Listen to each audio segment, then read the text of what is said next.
I've also been thinking about the ways in which we might be able to use AI to help us with diversity of thinking.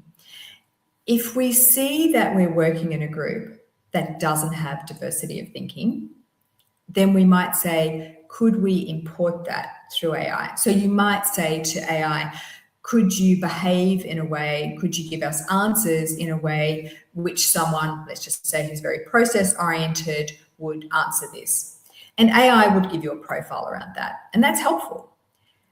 But the thing that AI can't do is then engage with other people in the group to say, how does this perspective, this way of thinking about things, integrate with the other ways of thinking about things? Because that's actually about negotiation, and you've got a group of people there. So I think we can use AI to help us at the sort of initial level, but it can't do the very complicated social work that humans do when they integrate diversity of thinking to create more sophisticated outcomes.